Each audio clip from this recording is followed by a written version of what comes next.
Bienvenue dans Oser la reconversion, le podcast numéro 1 sur la reconversion. Je suis Claire Virose, ancienne avocate d'affaires, j'ai tout plaqué pour réaliser mon rêve.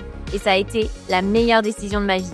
Si toi aussi tu as choisi une carrière par défaut ou pour faire plaisir à ton entourage, tu te demandes ce que tu fais encore dans ton job, découvre ici chaque lundi des invités qui te ressemblent et qui ont osé la reconversion dans tous les domaines. Ils nous racontent leur success story pour, à ton tour, oser la reconversion.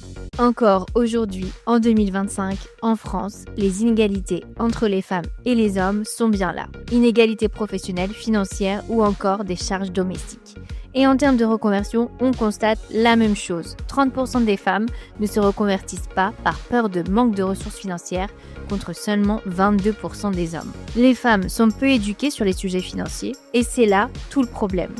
Mais alors, comment apprendre à budgéter, à investir, mais surtout à briser les croyances limitantes héritées de notre famille, la mauvaise estime de soi et surtout avoir l'argent nécessaire pour accomplir nos rêves? Il n'y a pas de secret, pour changer, il faut bien s'entourer. Marjorie Lombard, fondatrice du cabinet Dessine-moi une carrière, est carrière et business coach pour les femmes et spécialiste de la relation à l'argent depuis 2013. Elle est l'auteure du livre Mon cahier Money. Marjorie est ce qu'on appelle un très haut potentiel intellectuel et passionnée de développement personnel.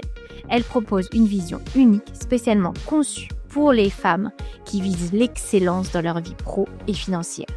Et c'est pourquoi son approche est transdisciplinaire, car une reconversion doit nous permettre de nous accomplir professionnellement, mais également à tous les niveaux.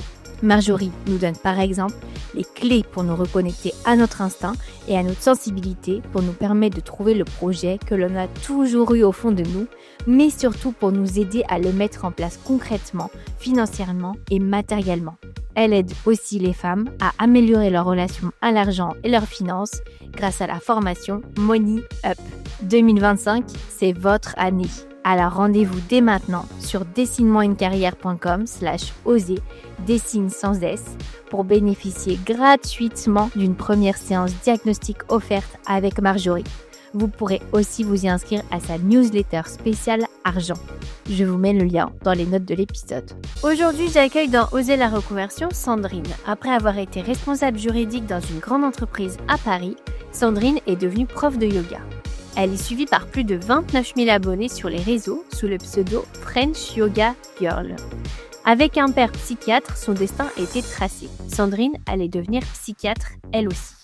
Mais après seulement 1 mois en fac de médecine, Sandrine plaque tout pour faire du droit. Elle se spécialise en droit des affaires et devient juriste. Sandrine sera responsable juridique d'une grande entreprise à Paris pendant 5 ans, mais elle s'ennuie profondément. Son échappatoire, les cours de yoga, auxquels elle se rend chaque soir après son travail, jusqu'au jour où elle plaque tout pour suivre une formation de prof de yoga à New York. Aujourd'hui, Sandrine est prof de yoga depuis 10 ans.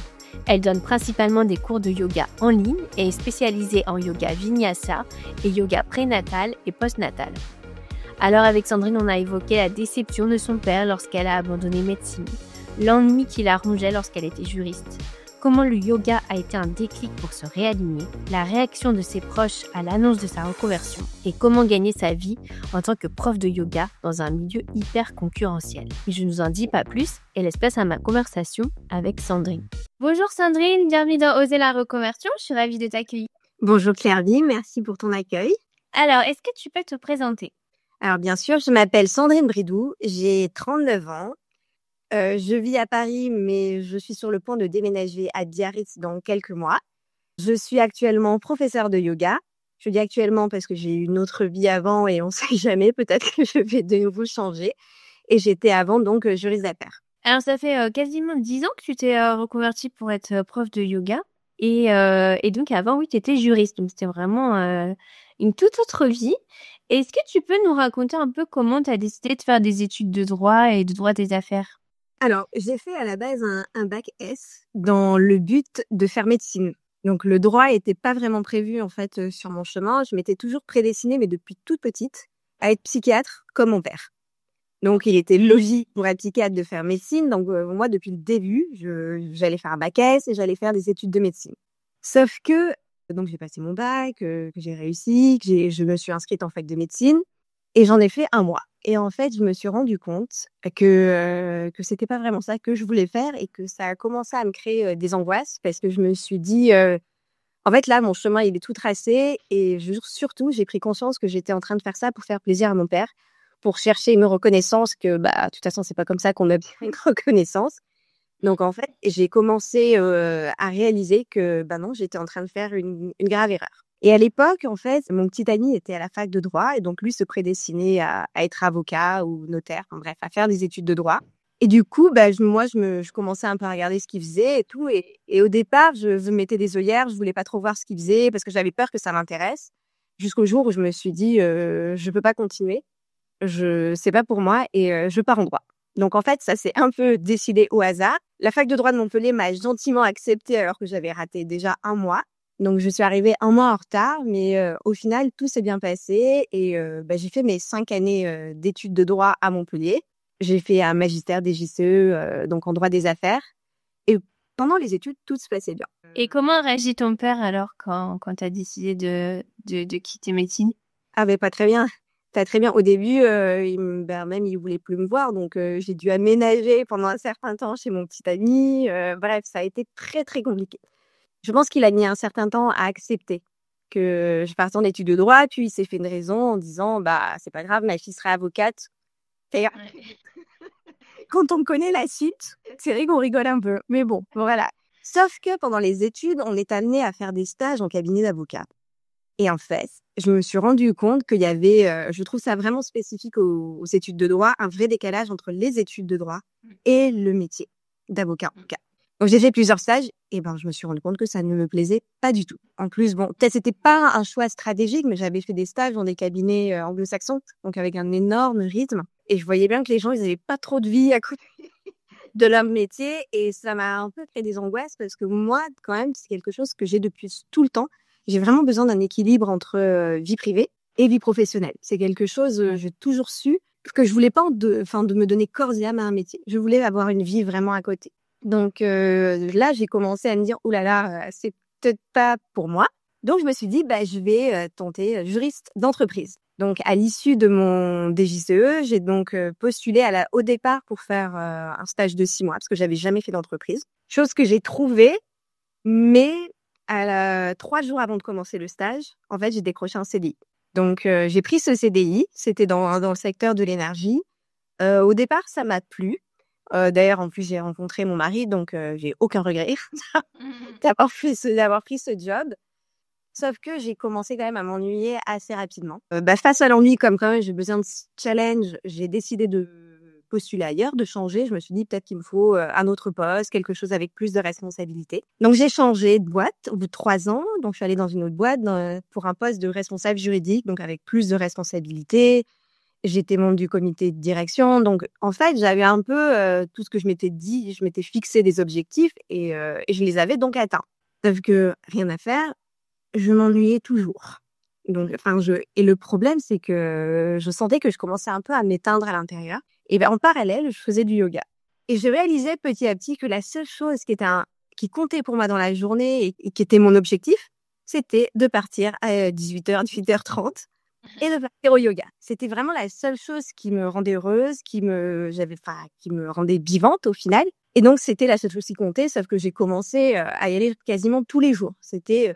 C'était devenu presque, addictif, en fait. Et d'ailleurs, certaines personnes disent que le yoga peut être plus addictif que le café. Bon, donc il faut le savoir. Et c'est vrai que progressivement, je commençais vraiment à me détacher de mon travail, mais à la fois, ça me rendait malheureuse parce que je me disais: «C'est quand même triste de s'ennuyer dans quelque chose où on passe le plus clair de son temps».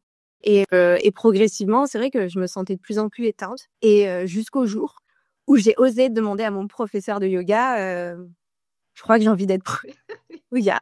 Et en fait, sa réaction, elle a été, tellement positive que, ça m'a donné des ailes. Il m'a dit: «En fait, depuis le début, je pense que tu es faite pour ça et j'attendais le jour que tu me le demandes». Donc forcément, quand le prof qu'on admire et qu'on vénère, nous dit ça, bah, ça nous donne des ailes, quand même. Et ça devait pas être évident. Faut aussi oser te dire: «Bon, j'ai peut-être le niveau». Enfin, tu as mis combien de temps? Ça faisait combien de temps que tu faisais du yoga avant de Pas si longtemps, ça devait faire, 1 an et demi, Donc j'avais toujours fait beaucoup de sport avant, mais le yoga vraiment, ça fait qu'1 an et demi. Mais et du coup, c'est vrai que c'est pas très long et il y a ce problème de légitimité en fait. Et et en fait, c'est vrai que voilà, on se dit, il faut avoir un bon niveau. Et en fait, moi, c'est ma conception, hein. Il y a des gens qui vont dire que c'est pas nécessaire d'avoir un bon niveau en yoga. Et c'est vrai, c'est plus une question de pédagogie, l'envie de transmettre, aussi l'amour de la transmission. Il faut aimer partager avec les autres. Donc, il y a beaucoup de choses qui entrent en jeu. Et en fait, ça s'est fait très, très rapidement suite à cette discussion avec lui. J'ai commencé à regarder des formations. Il y en avait pas beaucoup parce qu'il faut se remettre un peu dans le contexte. Il y a 11 ans, il y avait pas grand-chose, vraiment. Et le yoga n'était absolument pas populaire ni développé à Paris. Il y avait rien du tout. Il y avait très, très peu de studios. Donc, les formations vers lesquelles je me suis tournée étaient aux États-Unis, à New York précisément. Et j'en ai choisi une qui me paraissait très moderne. J'ai essayé des cours en ligne. Il y avait déjà des cours en ligne sur le site. Et ça m'a plu. Ça a été vraiment un coup de cœur parce que c'était un yoga très, très différent de ce que j'avais pu faire auparavant. Déjà, c'était en musique, c'était très fluide, c'était vraiment, en fait, une vision très, très moderne de la pratique. Et comment t'as fait pour faire la formation à ce moment-là? T'étais toujours juriste? Tout à fait. C'était à peu près en mai que j'ai commencé, non, ouais, voilà, à peu près en mai où j'ai commencé à explorer les possibilités.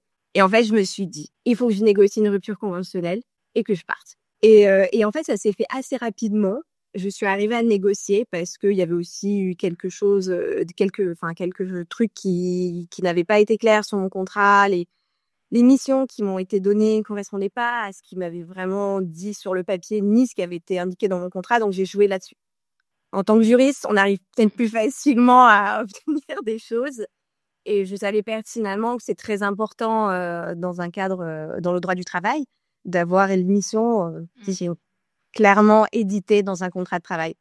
Quand j'ai joué là-dessus et je suis arrivée à avoir cette rupture conventionnelle, je pense que j'ai quitté, si je me souviens bien, en juin ou en juillet la boîte. Et en août, je suis partie à New York faire la formation. Et comment ça s'est passé? Parce que donc là, on va un petit peu vite hein, quand même dans l'histoire, parce que donc tu as été juriste pendant 5 ans quand même.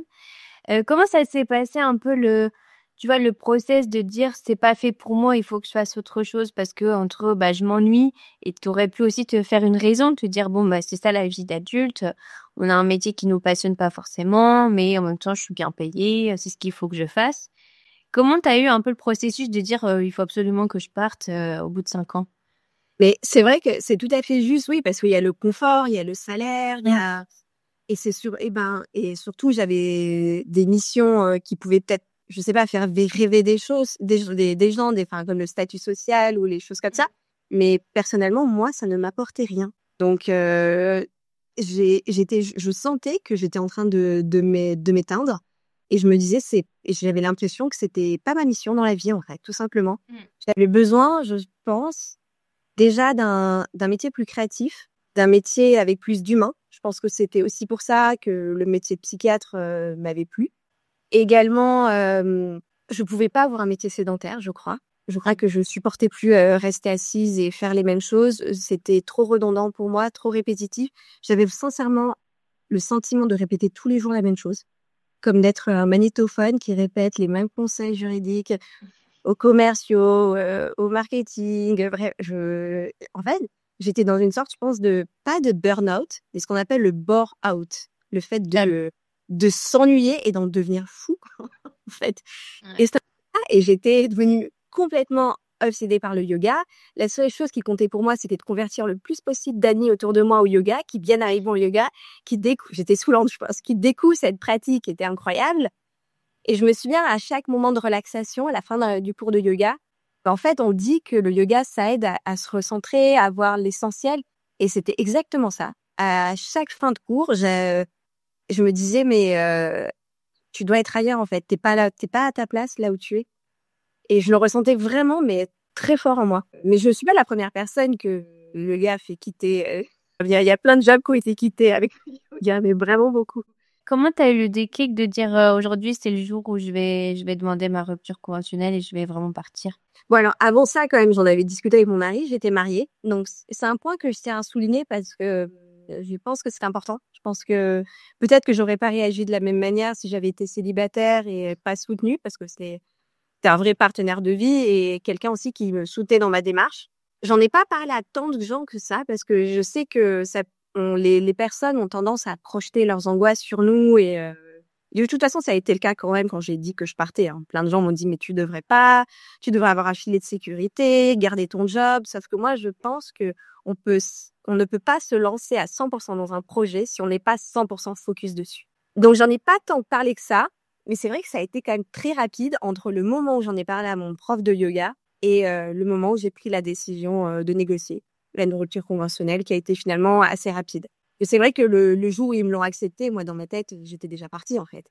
Je m'étais déjà inscrite, j'avais déjà loué mon appart à New York. Ouais, c'était le rêve, j'imagine. Ah oui, je me lançais totalement dans l'inconnu, mais à la fois, c'était très excitant. Et comment ont réagi ta famille, tes proches, tes collègues? Alors, certains trouvaient ça génial. En fait, voilà, il y avait vraiment deux réactions. T'as d'un côté ceux qui trouvent ça vraiment génial parce que tu fais quelque chose d'original, parce que ils te trouvent très courageuse. Et d'autres, en fait, je pense que vraiment, ils projettent leur peur. Donc, en fait, ils sont limite angoissés pour toi ou alors ils vont essayer de te démotiver. Mais vraiment, j'ai eu vraiment ça. Moi, j'ai eu de la chance d'avoir plus de gens qui me soutenaient dans ce projet que l'inverse. Et en ce qui concerne ma famille, en fait, je voulais pas déjà qu'ils pensent que je manque de courage de leur dire parce que la peur de leur réaction ou quoi que ce soit. C'est simple, je leur ai téléphoné, je leur ai dit. Donc, j'ai appelé ma mère et je lui ai dit, ben voilà, je quitte mon job et suivre une formation de prof de yoga. Ça me fait vraiment rire parce qu'à l'époque, c'était vraiment vu en plus comme une pratique un peu très philosophique, les yogis qui viennent d'Inde, quoi. Là, en fait, elle a pas du tout une réaction négative. Elle a dit, j'ai toujours su que tu ne pouvais pas avoir de boss, que tu ne pouvais pas travailler pour quelqu'un. Donc, on va dire qu'elle soutenait le fait que j'allais travailler pour moi-même et que j'allais être indépendante. Mais je pense je pense que c'était un peu flou pour eux. Et c'est surtout que, encore une fois, le yoga n'était pas du tout populaire. Il faut se remettre 11 ans en arrière. C'était absolument pas le business que c'est devenu, en fait. Ouais. Et puis il y avait moins de reconversions à l'époque aussi. Donc, Ah, totalement. Il y en avait très peu. Et vraiment, je pense que surtout dans ma filière, on va dire, en droit, c'était rare. Je pense qu'on change vraiment de filière. Donc voilà, donc à peu près comment s'est fait ce changement. Et comment ça s'est passé? Alors, donc là, c'est le dream parce que tu quittes ton job où tu t'ennuies pour partir à New York suivre une formation de yoga. Donc, comment tu te sens à ce moment-là? Puis comment se passent les premiers jours à New York? Ah, mais honnêtement, c'était vraiment le rêve. Je me sentais pousser des ailes, j'avais un appart. À l'époque, en plus, il faut savoir que la vie à New York était beaucoup moins chère que ce qu'elle est aujourd'hui. Aujourd'hui, c'est hors de prix, cette ville. Et donc, la vie n'était pas encore si chère. C'était plus cher qu'à Paris, mais moins cher. Donc, j'avais un appartement près de Central Park. Je faisais du yoga tous les jours. Tous les jours. Et donc, je sais pas, pour moi, j'avais la meilleure vie, en fait. Parce que j'étais à New York et je pratiquais du yoga même plusieurs heures par jour. Je faisais 2 à 3 heures de yoga par jour. Et en même temps, je faisais un peu du tourisme à New York. Et j'y ai passé 2 mois exactement. Un peu plus de 2 mois. Jusqu'à avoir mon diplôme. Je me suis fait beaucoup d'amis là-bas, qui sont toujours des amis. Et vraiment, quand j'y repense, je me sens mais très chanceuse et très, très reconnaissante d'avoir pu vivre cette expérience parce que c'était vraiment, avec la naissance de ma fille, on va dire, les meilleurs moments de ma vie. Mais vraiment, c'était génial, quoi. J'ai pas de mots pour l'expliquer. Moi, j'ai un amour en plus pour la ville de New York, donc tout était réuni, quoi. Ma passion pour New York, ma passion pour le yoga, les gens étaient sympas. J'ai aussi ma sœur qui vit à New York, donc je partais pas complètement, on va dire, en terrain inconnu. Et j'imagine qu'à ce moment-là, tu t'es dit, c'est bon, j'ai repris un peu le contrôle de ma vie. Oui, tout à fait. Disons que je me projetais pas encore trop dans l'après, en fait. J'essayais vraiment de profiter du moment présent. Mais j'avoue, quand je suis ensuite rentrée à Paris, j'ai eu une petite décompensation quand même. Ah ouais, t'as stressé un peu. J'ai eu un gros coup dur. Bon, déjà, parce que j'étais triste d'avoir quitté New York. À cette époque-là, je voulais vraiment, je pense, vivre à New York. Et également, je pense que j'ai eu ce problème de légitimité qu'on peut plus avoir quand on change de job, à se sentir prêt et légitime. Ça n'a pas été si facile de se lancer. Moi, je suis très impressionnée quand je vois des gens qui font une formation de yoga et qui se lancent direct après. Moi, il m'a fallu beaucoup plus de temps que ça. J'ai beaucoup, on va dire, travaillé par, le sujet, on va dire. Je me suis entraînée sur des amis et je suis même repartie ensuite en janvier parce que de toute façon, j'étais trop malheureuse d'être à Paris pour refaire un mois d'une autre formation, un 50 heures cette fois-ci. Une formation un peu plus poussée ça m'a permis de revoir mes amis là-bas et surtout continuer. J'ai senti que j'avais encore besoin d'apprendre. Mais en fait, c'est simple quand même. Le droit, c'est 5 ans d'études et ensuite on a un métier. Moi, pour moi, 2 mois de formation, c'était pas assez en fait. Hein. C'est pas assez. J'ai mis réellement 1 an à me former en fait avant de commencer à enseigner. Et le problème, par contre, à la fois, je trouve qu'il faut prendre son temps pour se former et à la fois, il faut pas attendre trop longtemps non plus pour se lancer. Il faut trouver le juste équilibre parce que sinon, on n'arrive jamais à se lancer à donner des cours. Et en fait, ce qui m'a aidée, c'est les réseaux sociaux. C'est parce que c'était il y a 11 ans, donc j'ai ouvert mon compte Instagram qui était d'abord en privé quand j'étais à New York parce que tous les gens que je croisais là-bas avaient Instagram. Peu de gens avaient Instagram encore à Paris, en tout cas dans mon entourage. Et c'est les gens sur Instagram ici à Paris qui me demandaient des cours. Donc c'est grâce à eux que j'ai commencé à donner mes premiers cours. J'ai d'abord loué une salle, en fait, pour les personnes qui suivaient mes cours, elles se reconnaîtront, mais c'était dans un salon de coiffure assez grand avec une verrière dont la salle était grande et je louais donc cet endroit pour donner mes premiers cours. Et tout ça, c'était finalement grâce aux réseaux sociaux. C'était les personnes qui me suivaient, à qui j'avais donné envie de venir prendre des cours et qui étaient venues à mes cours. Donc, c'est vraiment comme ça que j'ai commencé à donner des cours de yoga. Et ça s'est répété un peu, ces cours avec tes abonnés? Oui, c'est comme ça que j'ai commencé. J'ai aussi donné des cours dans des studios parce que on m'avait conseillé à l'époque, par les profs, que c'était important de donner dans plusieurs endroits. Mais moi, sinon, j'étais tellement bien avec les gens parce qu'en fait, les gens, ils viennent pour toi. Donc, c'est vrai que c'est agréable, en fait. Et c'est sympa, tu crées vraiment un lien, en fait, avec les personnes. Tandis que quand tu es au planning d'une salle, les gens, ils viennent pas forcément pour toi. Après, au fil du temps, ils viennent pour toi. Mais au départ, ils viennent parce que tu es au planning du cours et qu'ils veulent prendre un cours de yoga. Donc, j'ai donné aussi dans quelques studios et j'ai toujours continué à donner à côté dans les salles que je louais. Donc, ça a été dans ce salon de coiffure pendant quelques temps et après dans d'autres salles, un peu dans Paris. Et t'as trouvé difficile de démarcher les studios pour devenir prof? Pas tellement, parce que c'est plutôt les salles qui m'ont approchée, parce qu'il n'y avait pas beaucoup de profs à l'époque. J'ai vraiment, en fait, je le dis souvent aux personnes qui veulent se lancer et qui me disent comment tu as fait. Moi, je leur répète, j'ai été chanceuse parce qu'il y avait peu de monde à l'époque. Donc, c'est ça, j'ai bénéficié de ça, en fait. Le fait que j'apportais aussi quelque chose de nouveau, parce que j'ai apporté un yoga moderne qui n'était pas du tout enseigné encore à Paris. À savoir que moi, j'enseignais déjà en musique, alors qu'à cette époque-là, personne n'enseignait du yoga en musique. Et d'ailleurs, j'ai aussi essuyé pas mal de critiques vis-à-vis de ça. On me disait que j'enseignais pas le yoga, j'enseignais du fitness, que ça respectait pas la philosophie ni la tradition du yoga. Et maintenant, la plupart enseignent en musique.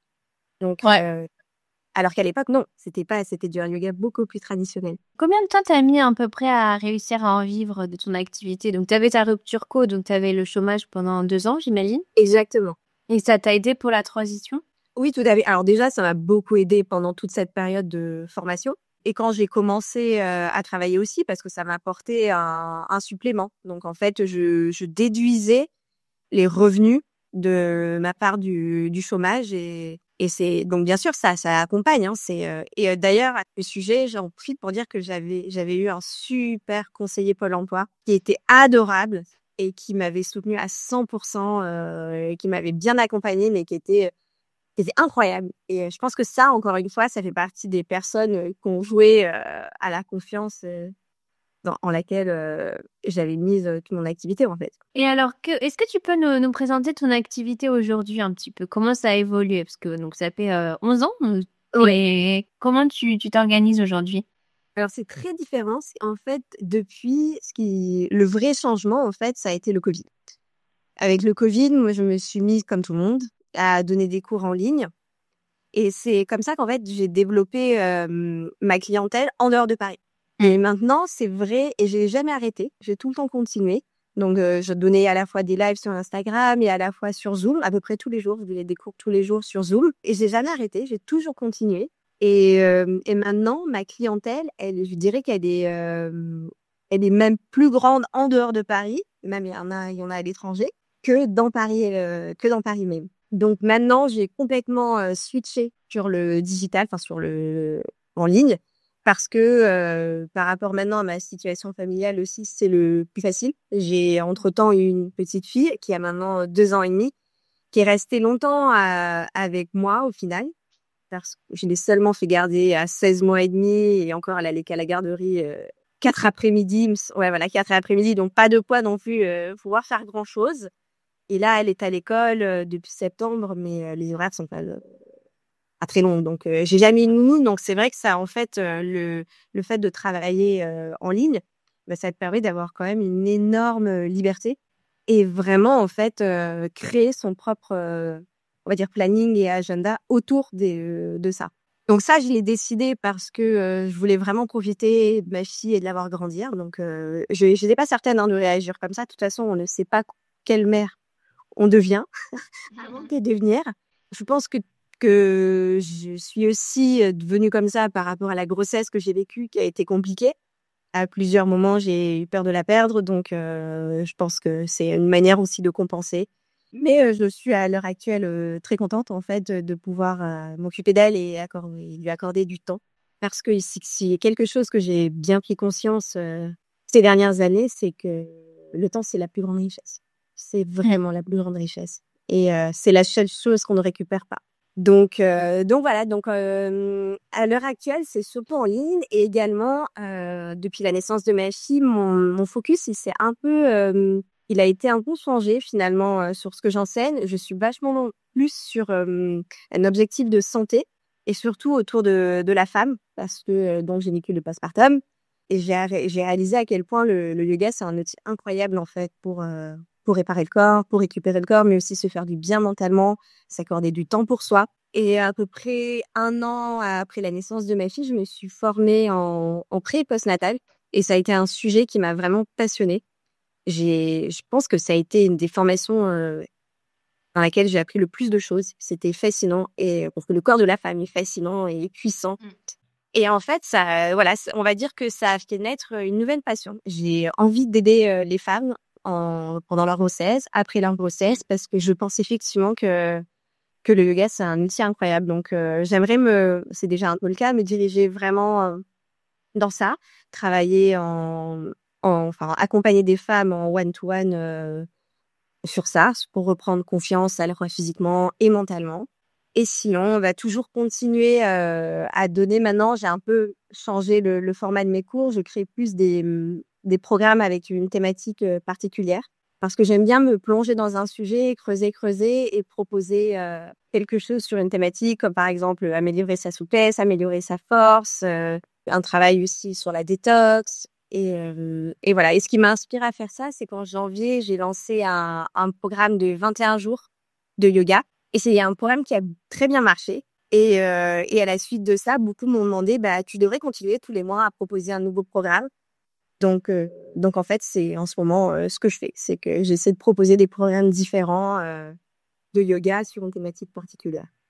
Et comment on fait si on veut suivre tes cours? Alors, en général, je publie toutes les informations sur Instagram et ensuite c'est par mail. Parce que j'aime bien justement encore ce format. Peut-être que j'évoluerai vers une plateforme comme la plupart des gens font, mais parce que ça me permet d'échanger avec les gens et j'ai l'impression de vraiment créer du lien. Et je trouve ça intéressant. Par exemple, quand c'est des femmes enceintes qui viennent vers moi, eh bien, j'aime bien parce que je leur pose des questions, je leur demande à quel stade de leur grossesse elles sont, comment elles se sentent. Enfin, il y a un côté, je pense, en fait, médical dans ce que je fais et c'est ça qui me plaît. Parce que peut-être que la boucle est bouclée et que je viens en fait plus à aider à la fois. En fait, j'aide psychologiquement, mais via le mouvement. Et c'est ça qui me plaît. Et comment tu fais face un peu à la concurrence? Parce que justement, avec le Covid, il y a eu beaucoup de cours de yoga en ligne et notamment gratuits. Et donc, c'est un peu compliqué, j'imagine, de pouvoir sortir son épingle du jeu. Comment tu fais, toi, face à la concurrence de tous les professeurs de yoga en ligne? Alors, c'est vrai qu'il y en a vraiment beaucoup maintenant. Mais ça veut dire aussi qu'il y a aussi beaucoup de demandes.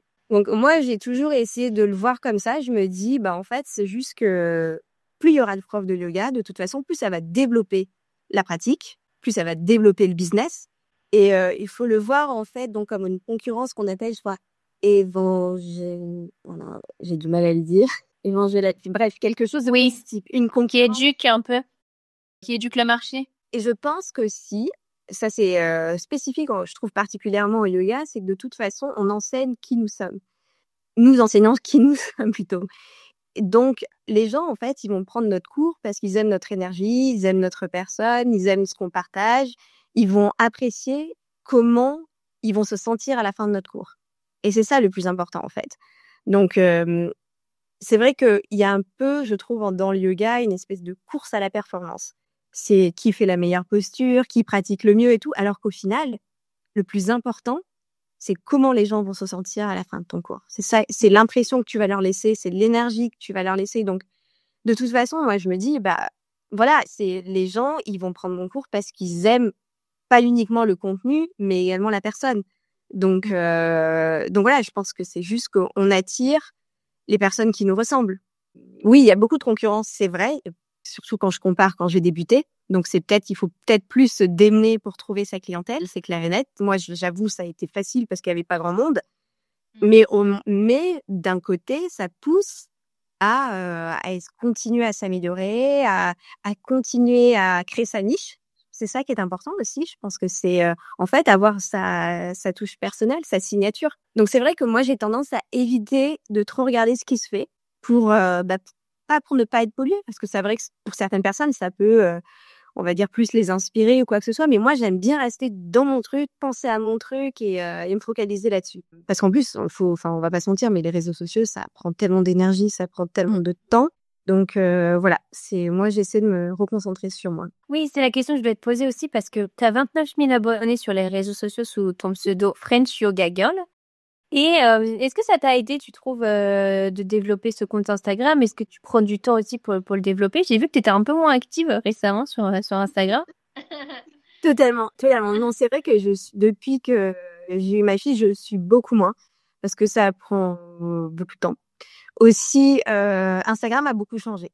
Et j'ai un peu du mal à vraiment trouver ma place parce que je suis pas très vidéo. Enfin, les reels, les réels ou les reels, c'est pas trop mon truc. C'est pour moi, les reels, c'est en gros, c'est essayer de faire le buzz. C'est des vidéos raccourcies, mais qui vont, enfin, voilà, il n'y a pas de profondeur. Moi, ce que j'ai toujours aimé sur Instagram, c'était les belles photos avec les jolis textes, les choses comme ça. Donc, voilà, moi, j'ai aimé l'Instagram ancien, en fait. Enfin, et c'est ce qui m'énerve, c'est que j'ai pas envie de me forcer à faire un truc qui me plaît pas et qui ne me ressemble pas. Et je pense que ça, de toute façon, ça se ressent, ça.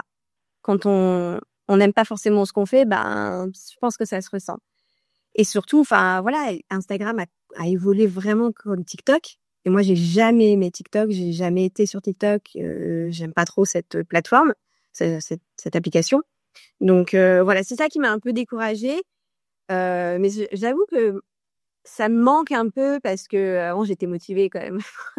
Je postais beaucoup de photos et tout et ça, je sais pas, c'est en postant on se motive presque soi-même. Mais quand même, ce que j'apprécie toujours avec la plateforme, c'est les échanges en fait que j'ai en privé. Moi, je suis beaucoup plus story que post, clairement, parce que c'est l'instantané, c'est le naturel et c'est ce qui m'a plu dans cette application, mais qui a maintenant disparu. Non, mais c'est vrai, maintenant il faut savoir monter une vidéo pour poster sur Instagram, même s'il y a des applications qui nous aident pour ça. C'est vrai que, enfin, en tout cas, c'est un job à plein temps quand même. Hein, et comme le yoga, il y a, ce milieu-là a aussi beaucoup changé. C'est plus pareil. On est beaucoup plus nombreux. Enfin, mais encore une fois, je pense que c'est important de rester dans sa niche. Bon, moi, il faut que je développe ma niche. Il faut que je me motive, mais c'est juste que c'est vrai que quand on poste un texte ou quand on réfléchit, qu'on passe du temps et qu'après l'algorithme il le montre pas parce qu'on poste pas ce qu'il veut qu'on poste, eh ben c'est décourageant quand même. Toi, tu arrives à en vivre uniquement avec ta clientèle sans forcément dépendre des studios aujourd'hui? Oui, les studios, j'ai arrêté maintenant depuis quelques années, non depuis un moment maintenant, même, parce que tous les profs le diront, hein, mais les studios ça paye vraiment pas très bien. Il faut donner vraiment beaucoup de cours en studio pour gagner sa vie. Il faut en donner, je pense, 15, enfin bon, vraiment minimum, hein, vraiment beaucoup. Et ça, on peut, pour le coup, tomber en fait dans le paradoxe du yoga, c'est tomber en burn-out en fait. J'ai d'écouter. On fait du yoga pour, enfin, en tout cas, on enseigne le yoga pour faire du bien aux gens, mais au final, nous, on se fait du même à nous-mêmes, donc et c'est pas très cohérent au final. Oui, moi après, du coup, j'ai vraiment basculé sur le côté privé, en fait. Là, j'ai arrêté parce que je vais déménager de toute façon, donc je vais essayer de voir ce que je peux faire là-bas, mais moi, j'ai donné uniquement dans les salles que je louais et en privé, et maintenant, donc oui. Pendant un certain moment, j'avais quand même des partenariats avec Instagram, donc c'était aussi un complément de revenus.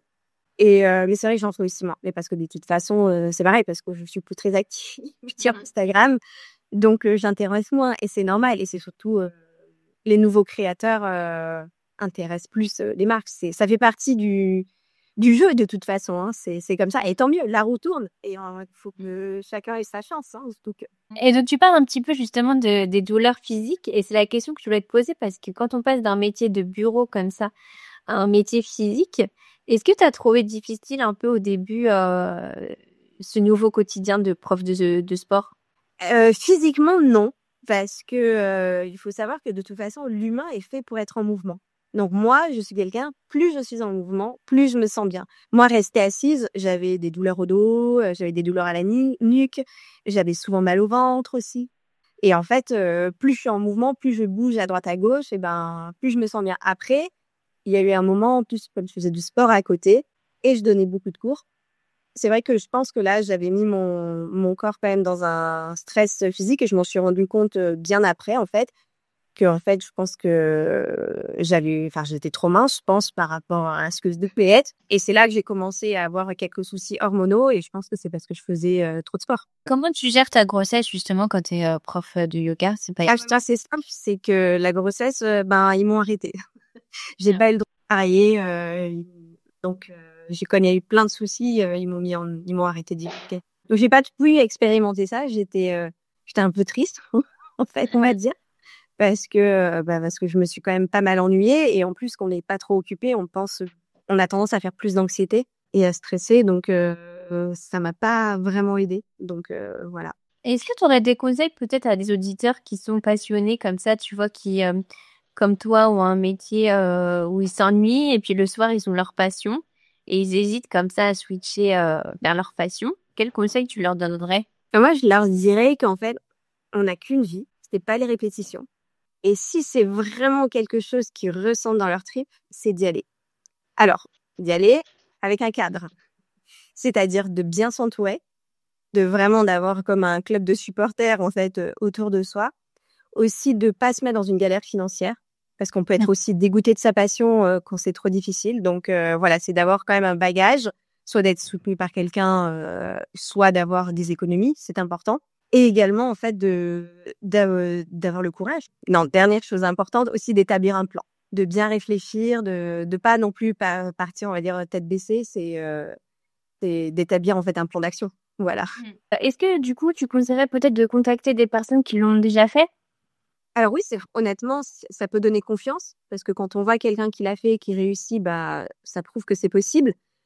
Moi, c'est pas quelque chose que j'ai fait parce qu'il y avait personne autour de moi et j'avais pas vraiment d'exemple de personnes qui avaient fait ça. En fait, je l'ai fait parce que j'avais en moi cette envie et ce besoin, je pense, de faire autre chose. Mais je pense que oui, ça peut aider. Moi, beaucoup de personnes m'ont contacté d'ailleurs sur les réseaux sociaux pour ça et beaucoup ont passé le cap. Je connais plein de personnes qui sont devenues profs de yoga et qui sont très heureuses aujourd'hui, donc c'est très positif. Et voilà, donc ça peut être une bonne chose. Après, je pense que maintenant, c'est quelque chose qui est beaucoup plus développé. Je pense qu'on peut trouver pas mal de livres aussi qui traitent le sujet. Il doit y avoir aussi beaucoup de sites internet, de blogs qui en parlent, des podcasts. Mais parce qu'encore une fois, ça rejoint ce que je disais, c'est s'entourer en fait. C'est s'entourer des bonnes énergies et des bonnes expériences et ça peut vraiment nous aider à mettre un pied à l'étrier. Alors, dernière question, c'est toujours la question de la fin. Quel est le meilleur conseil qu'on t'ait déjà donné? Le meilleur conseil qu'on m'ait donné, alors il est très très très basique, mais je trouve qu'il est très vrai et qui s'applique à tout dans la vie, c'est de rester soi-même, tout simplement. Et je trouve que c'est le plus important et c'est quelque chose que j'ai toujours gardé en tête, justement dans mon enseignement du yoga, c'est de pas vraiment essayer de faire ce que les autres font ou quoi, c'est d'enseigner ce qu'on est, parce que c'est la meilleure façon de transmettre en fait ce que l'on a envie de partager. Oui, puis ça résonne aussi avec ton histoire, puisque finalement tu disais que tu voulais faire psychiatre comme ton père et que ça te correspondait pas. Et donc c'est vraiment suivre un peu son intuition et rester fidèle à soi-même. Exactement. Et l'intuition, c'est vraiment en plus quelque chose d'important pour moi parce que je l'ai toujours considéré en fait comme un guide en fait, que j'ai toujours essayé d'être très connectée à elle parce que ouais, c'est elle qui m'a guidée en fait, je pense pendant toute ma vie dans ce que j'ai fait. Et là encore une fois, pour Biarritz, ça a été encore le cas. J'ai le sentiment que je dois être là-bas maintenant. Et quelque chose aussi que je répète beaucoup à mes élèves, c'est que nous ne sommes pas des arbres, on n'est pas enracinés quelque part. Donc si on n'est plus bien à un endroit, il faut bouger. Ouais, c'est une très belle image en tout cas. Et vraiment, c'est complètement ça. Un grand merci Sandrine, donc je mettrai tes réseaux pour les auditeurs qui voudraient suivre ce que tu fais et tes cours. Merci beaucoup pour tout ce que tu as partagé. Merci à toi, merci pour ton accueil, merci de m'avoir écouté. Si vous avez aimé l'épisode, abonnez-vous et laissez-moi un commentaire si vous écoutez l'épisode sur YouTube. Et si vous écoutez l'épisode sur Apple Podcasts, Spotify ou Deezer, abonnez-vous et laissez une note 5 étoiles et un avis. C'est ce qui donne le plus de visibilité à ce podcast. N'hésitez pas à en parler autour de vous et à partager l'épisode sur les réseaux sociaux pour aider un plus grand nombre à oser la reconversion. Si vous souhaitez suivre les dernières actualités du podcast, rendez-vous sur notre compte Instagram @oserlareconversion et pour prolonger la discussion, rendez-vous sur notre groupe Facebook dédié aux auditeurs. Ensuite, si vous cherchez toutes les notes avec les références, allez dans le détail du podcast. Si vous souhaitez devenir annonceur, me proposer un invité ou me poser des questions, je serai ravie d'y répondre par mail à l'adresse partenariat@oserlareconversion.com.